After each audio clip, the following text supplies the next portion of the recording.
Bonjour à toutes et à tous.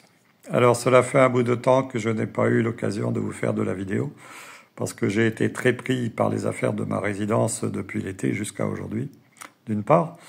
Et d'autre part, j'ai été aussi occupé par la préparation donc d'une intervention de la cataracte de l'œil, donc droit d'abord pour commencer, qui aura lieu demain. Voilà. Alors, là, je voulais vous dire que l'astrologue Patrick Louis-Vincent, sur son blog Astro Journal, a fait récemment une étude concernant donc l'éclipse lunaire du 2 octobre vue depuis Israël.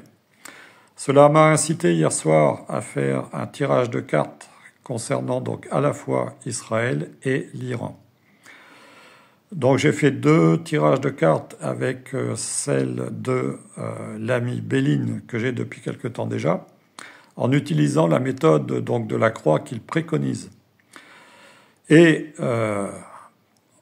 ce qui ressort pour Israël déjà, c'est que ici on a une carte de la nativité qui est à l'envers, et vous voyez c'est une carte solaire, donc qui signale quand même que avec tout ce que Israël a initié, donc il risque quand même d'avoir pas mal de soucis dans les temps qui vont venir, comme l'indique cette carte, d'autant qu'ici, la carte en opposition du cloître, qui est une carte saturnienne, donc sur le temps long, nous dit que à terme, Israël risque de se retrouver sérieusement isolé sur la scène internationale, et qu'il risque d'avoir pas mal de désapprobation d'un certain nombre de pays étrangers.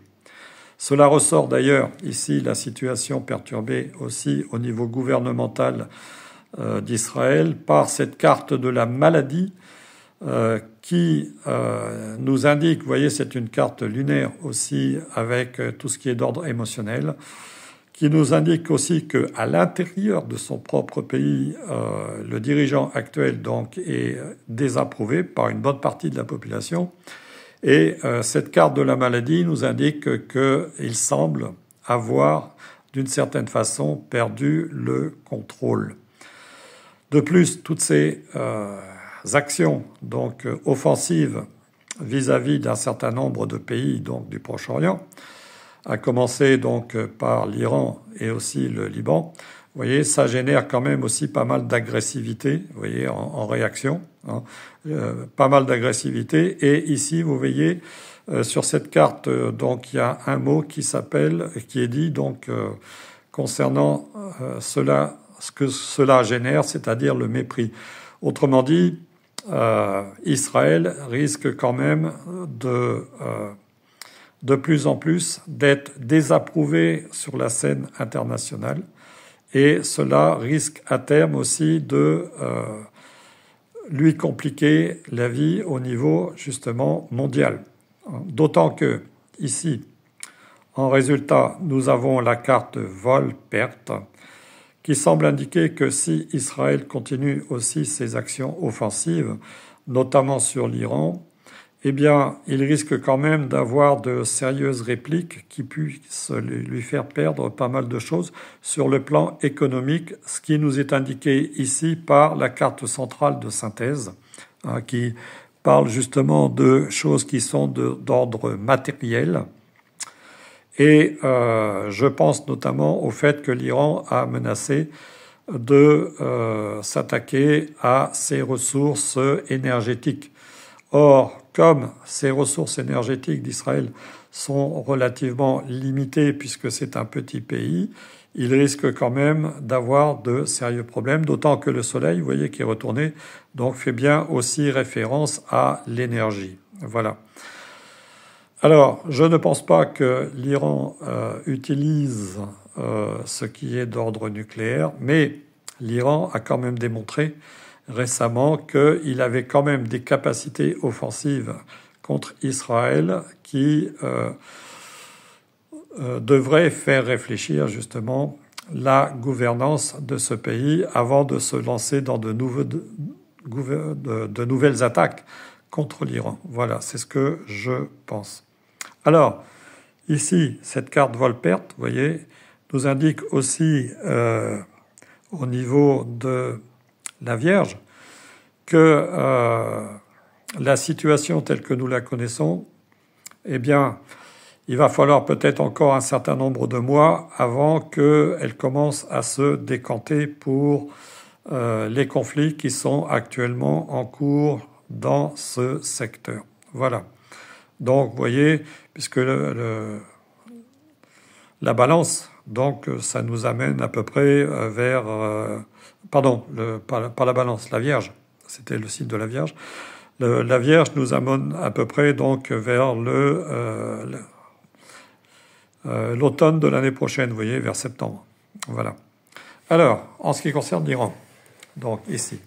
Alors je m'excuse, ma caméra bouge un peu parce que je n'ai pas de support. Vous voyez, ce pays, lui, risque aussi de connaître des changements parce que nous avons ici une carte lunaire, là encore dans tout ce qui est d'ordre émotionnel, et nous avons donc d'entrée de jeu la carte de l'inconstance. Alors pour moi, l'inconstance, ça signifie associé avec la carte de résultante, donc qui est une carte vénusienne, que ce pays, comme nous le savons, qui a quand même une politique très stricte, comme l'indique cette figure, au niveau de sa population féminine, eh bien ce pays pourrait très bien connaître aussi, disons, une révolte qui déstabilise le gouvernement et amène un changement donc au niveau de sa gouvernance. Voilà. Alors, en ce qui concerne donc les conflits, donc ici, vous voyez, nous pouvons voir aussi que ce pays recevra certainement de l'aide, puisque nous avons la carte de présent et qu'en plus, elle est en positif. Mais ici, cette carte saturnienne, donc du temps long, nous indique bien aussi que, là encore, ce pays risque de subir des bombardements, comme l'indique ici la carte de la ruine, où nous voyons aussi en figure que la tête est attaquée, donc la tête de la tour, et même si le pays reste solide, vous voyez, je reste dans l'idée qu'on pourrait très bien avoir un changement au niveau du gouvernement de ce pays.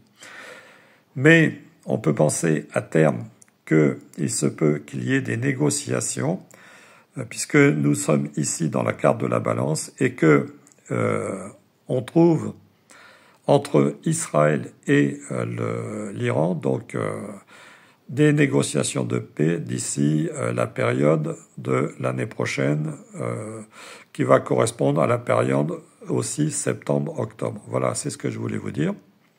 Alors, il est à souhaiter, bien sûr, parce que moi personnellement je ne suis pas pour les guerres.